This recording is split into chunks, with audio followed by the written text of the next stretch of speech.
So this week I've picked myself up another delightful faulty switch off eBay, ever the gamble.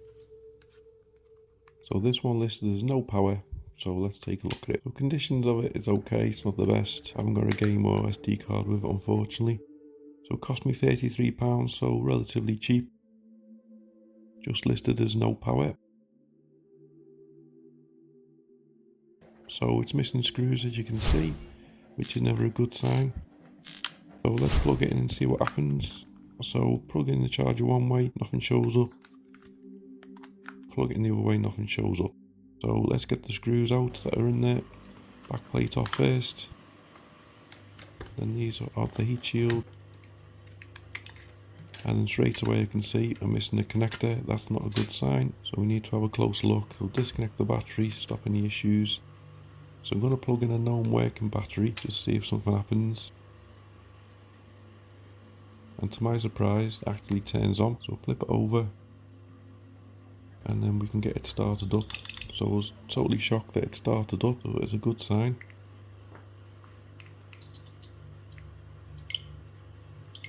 So disconnect my battery and then I'll have another little look. So the ribbon cable connector for the screen, also not staying down. So I'm going to need to take the motherboard out. So we take out all the screws, lift the board out. And we'll get it under the microscope. So have a little look at the USB ports. I'm assuming this is an issue, but it looks actually okay. So we'll leave that for now. Just check the pins. All the pins seem solid. I'm not sure on that. So this connector up here is a bit damaged. And this one obviously for the SD card reader has been moved. We've also got chips connected around. So we'll put a little bit of flux down to smarten up the solid that's already on there and remove any excess. We're also missing a couple of caps I've just noticed, so we'll need to add them from a donor board.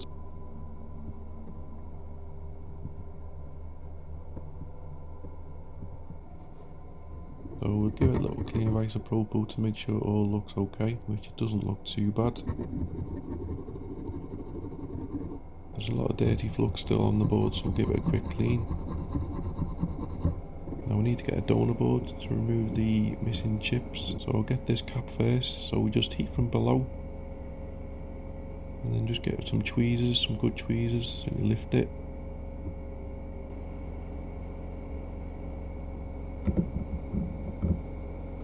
Then we'll spin it round, go to our board that's missing the parts. We've got a little bit of flux on it, again heat from below and then just get it into position and it will take straight away. Then we got this little cap that's missing above the connector, so that came off nice and easy. So we'll spin that back round. Obviously we've already prepped all these, they've already got fresh solder on them. This is why they can attach pretty quickly. So heat from below and it goes on.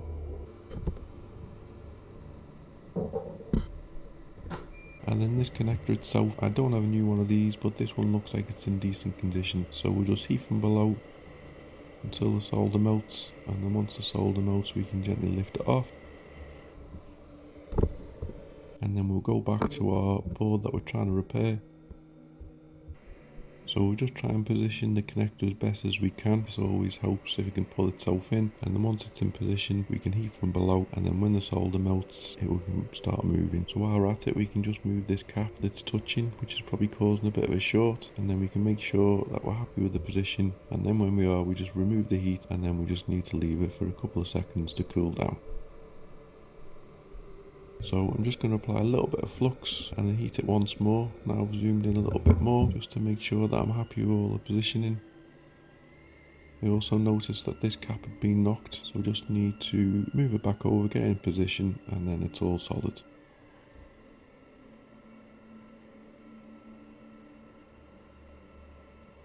And I'm happy with the position of the connector, so that is okay.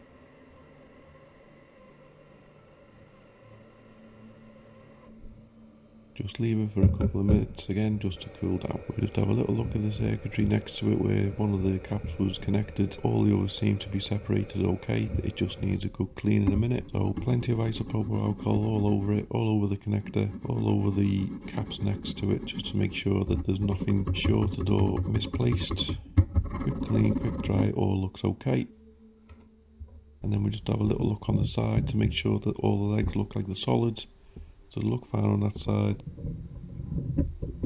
They look fine on that side, so I'm happy with that.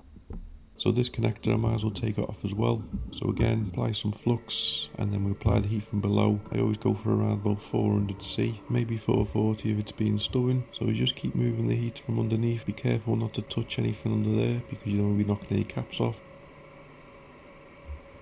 And then once you can see it moving, gently lift up and away.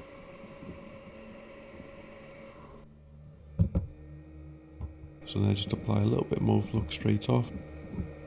And then I'll get my soldering iron with some fresh solder and then we'll run it along all the pads so we can apply nice fresh solder in preparation for the new connector that's going to be going on. So we get the new connector and we try and position it as best as we can, get it all lined up. You line it up perfectly, there's a good chance it will pull it into place when we apply the heat. So we apply the heat from underneath. So sometimes you can pull it across. If it's not perfectly positioned, you might need to nudge it a little bit. It just needs fine margins, moving forward or back a millimetre or two, and then when you're happy, remove the heat, let it cool down.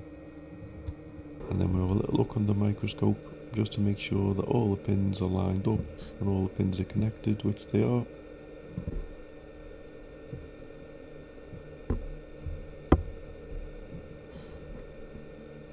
So I'm happy with that. And then another quick clean with isopropyl. So you need to make sure if the connector doesn't move, it's probably full of flux. So you just need to keep applying loads of flux and it will move and it will be okay. So I still have the issue that I have no power. So I'm going to check the M92 chip to see if there's an issue. So I'm going to go around testing all these caps.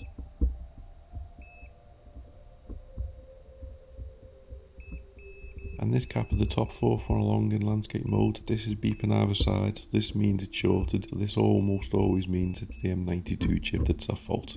We've also got a little cap that's been nudged to the top weirdly. So I apply a load of flux. So this cap at the top I'm going to work on first. I just need nudging back into place.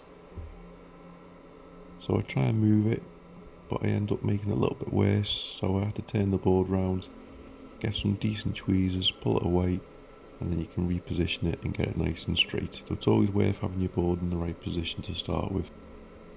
So now we go back to the M92 chip, plenty of heat, make sure when it's loose you lift up, not sideways. Get the new M92 chip in, get into position, making sure that the dot is in this orientation, is in the top left. Add a little bit more flux if you need to, make sure it's all nice and squared, nice and positioned.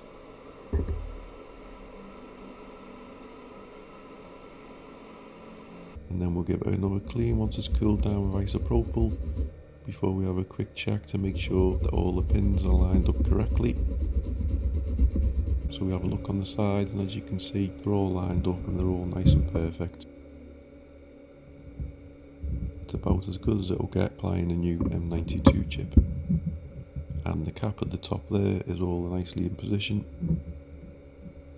So there'll be another quick test checking for shorts.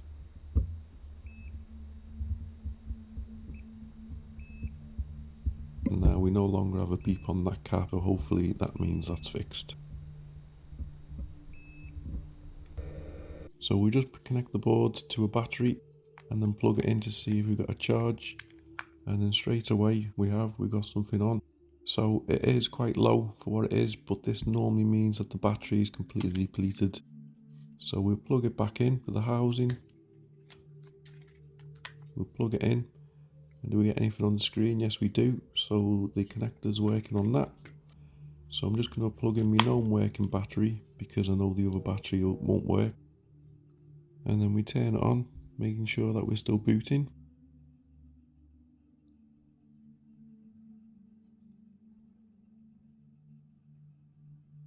And there we are, we're still loading up. So we'll just check the percentage up there. So then I plug it in. And as you can see, it's charging, so it's working fine.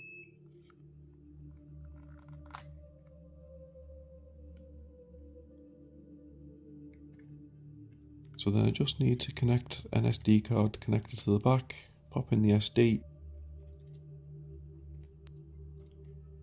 and there we get an error saying that the SD has been detected. So also that connection working is fine. So all that needs to be done now is put it back together, and now we've got a fully working Nintendo Switch, which was quite botched from the previous repair. Thanks very much for watching. Please like, comment and subscribe.